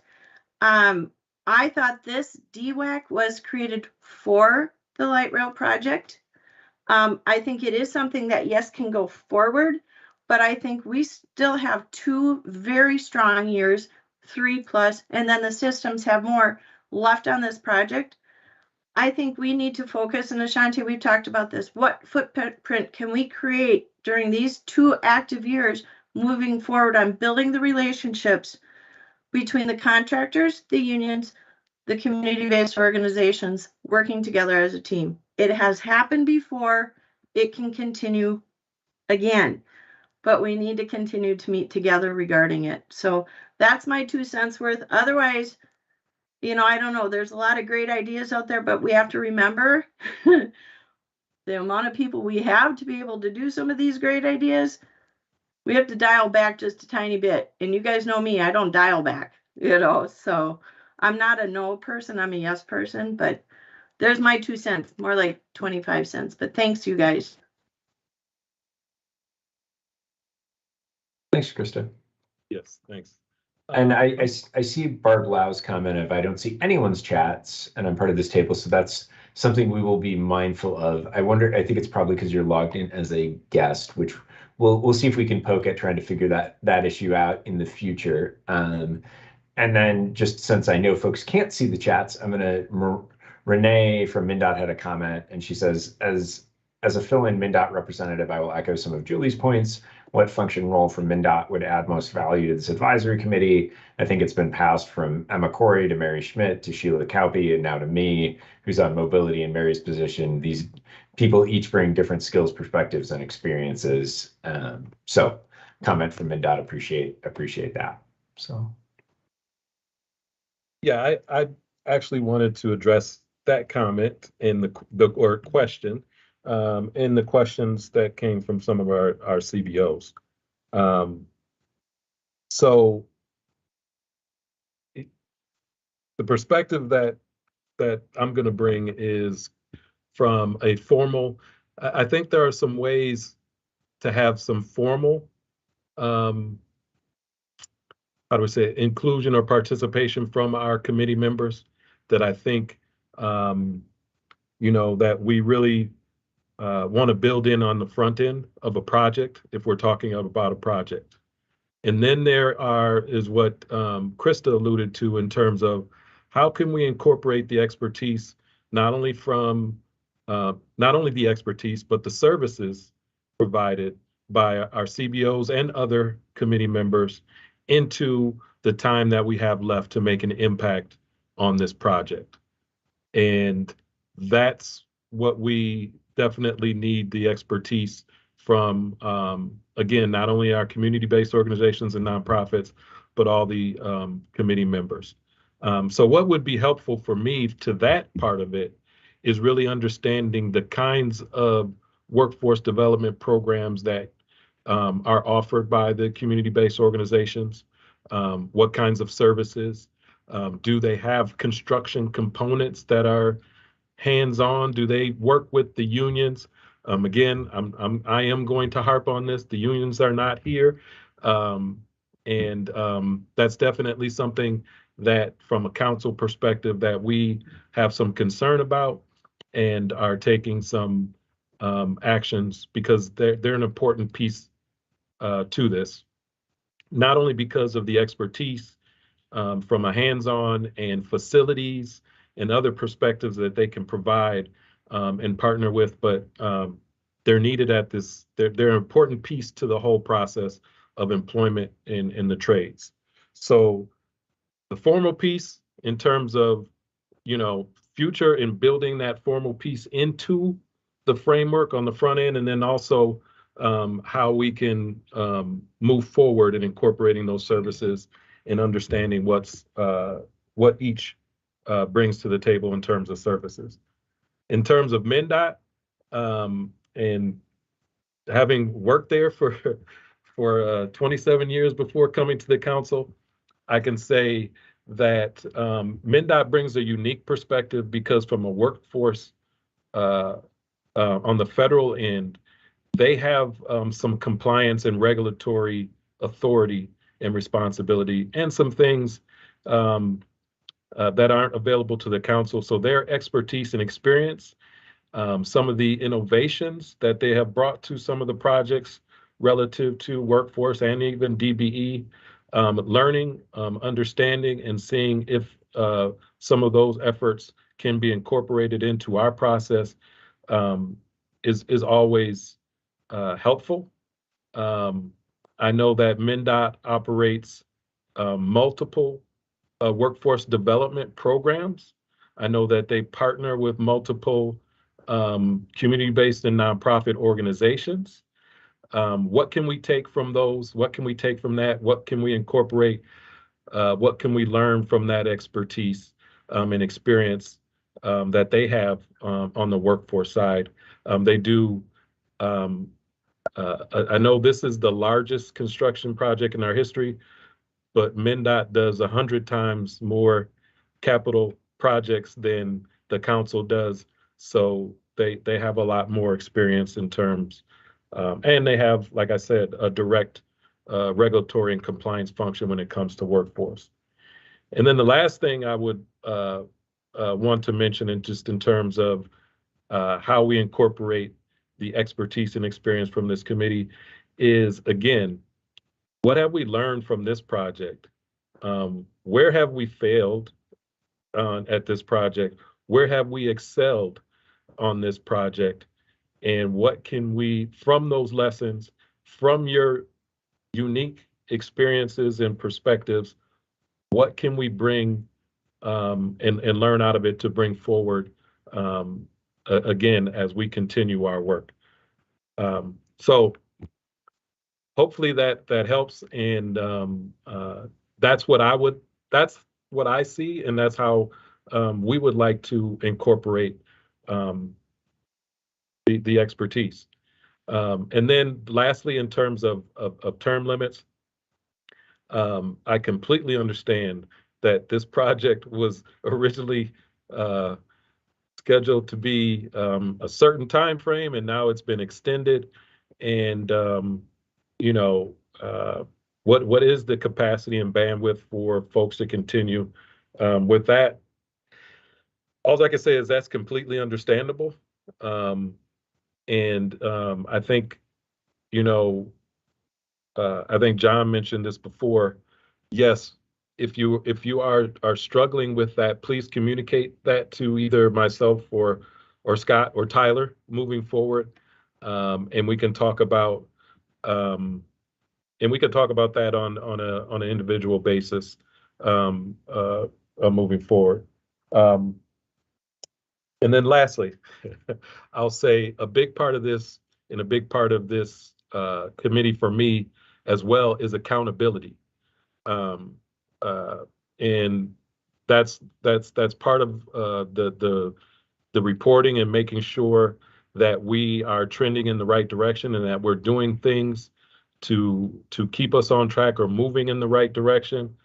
But also that doesn't just mean accountability for LMJV, the subcontractors. That means accountability for the council. But what is awkward for me as council employee is it's hard for me to tell other people how to hold me accountable. I want to acknowledge that we are a part of this accountability piece, and we want to be held accountable. But I don't want to tell you how to hold me accountable, if that makes sense. Thanks, Ashanti. And I'm just mindful of time here. I see, Alex, you did ask one good question in the chat of, said, are there negative consequences, real or imagined, for hitting the targets? Are there rewards for hitting the targets? I think big picture, what I would say is, excuse me, for the human rights, goals, they are goals, not quotas. The way the program is set up is contractors are required to make good faith efforts kind of defined within an affirmative action plan they submit to us to hire women, people of color, and individuals with disabilities. The commissioner has the authority to set goals within the construction sector for women and people of color. And, in sort of our total evaluation of a contractor's good faith efforts, we are going to think about kind of what is that broader context. In terms of enforcement for not meeting good faith efforts, there is the ability to suspend or revoke a certificate. We have the ability to issue fines, and so if we had a situation where like a contractor was, I can think of a situation where a contractor was lying to us about the hiring efforts that they made. We would take enforcement action. If you had a contractor who was a habitual bad actor, we can take enforcement action. That fine authority is actually relatively new for us. That just came on the books last summer. So that's kind of a new avenue that we're exploring. But also I think there's this broader, I think the goals function as a way to have a public conversation about what do we expect from our business partners as the state and to kind of hold them up against a standard. And so I think that's part of the conversation as well. And I'd be happy to have a deeper dive conversation offline about kind of how we've implemented that and how that's been interpreted, because it's a whole deal. And I think I've spent some time figuring that out myself. So I'd be happy to chat about that. But I also I'm mindful about kind of the time at where we're at. We're almost at 4, and I know we're supposed to have our little quick invitation for public comment here, which John, did we, or Eli, did we have anybody sign up to publicly comment? I don't believe we did. No, we didn't have anybody. Okay, so we don't have anyone registered to speak for public comment. So I think, given that, did anyone have any final things they wanted to say on the committee discussion before we close? Anyway. Well, I wanted to thank you for having some discussion time, and I do hope that our committee does move forward with being a little bit more, maybe the report out is within the first hour, and then there's time for better discussion. I know I had some things in the chat. I don't know if that gets sent out in meeting notes or what, but but I am looking for something more than just a report out. And then, as I mentioned the last meeting, I'm going to end my term in October. And the reason why I bring up term limits, and I brought it up in the last meeting, is that I think it's really important that you don't have 4 or 5 people leave at the same time. And so that's why I gave, hey, 5 months, it was last month, I'm going in October. It's fine if I'm the only person, but if you had 4 or 5 people call you, Shante, in the next week and say, hey, let's talk about this, that's a pretty heavy load too. So it's one of those pieces that just trying to remind you that you might want to balance that in case there are people, but maybe it is just a one-on-one basis and not to worry about it. But I do appreciate that there's, if you're looking at making time for topics that would be helpful for both the project in our region and our industry. And I also know we talk a lot about the nonprofit. We've been doing that for 3 years. And I'm really great. That's really great that we are gonna keep working on that. But I don't know. I appreciated Julie's comments and Alex, because it's just so important. Building strong communities wasn't around, but the nonprofits were when we started. And they got one presentation with all 4 of them giving 20. They had to share like a 15-20 minute thing. So it really has not been favorable, and I speak up for them quite often. I don't know who else on the board. MnDOT. That was great to have. I'm sorry I missed your name, but what does MnDOT bring to the table? Why not have somebody present from MnDOT for 5-10 minutes and saying, this is why we're here, this is what we contribute, things like that we can make this more enriching. It's a report out, and then we hear about building strong communities. So I'm very grateful that we just stopped and paused for a moment. You guys all know this, everybody knows this. You can read the report on your own before the meeting starts. We could have 2 hours of discussion and we already know the report in our head. We looked at it, So I would hope that you move more towards best value, best practices, or best model, best practices, and healthy discussions about equity and everything else. So thanks for your time on that. Thanks, John. Appreciate those comments and appreciate you being a catalyst to try to, think about this differently, because I think sometimes it takes a little helpful disruption, and appreciative of being that spark. Guess I'll turn it to Ashanti to close unless anybody has anything else. Just trying to be mindful of folks' time. I just want to again echo Scott's sentiments and say thank you. Your participation is much appreciated, and we are definitely committed to making sure that it's valuable and that for all of us, and that we can become informed and better through this process. Our next meeting will be held on Thursday, August 18th, and will be held virtually and streamed online. Please stay connected via our construction updates social media through the project website, and you can connect with me as well or project staff. At this time, we'll adjourn the meeting and see you next month in August. Thanks, folks. Bye. Thank you. See you later. Thank you.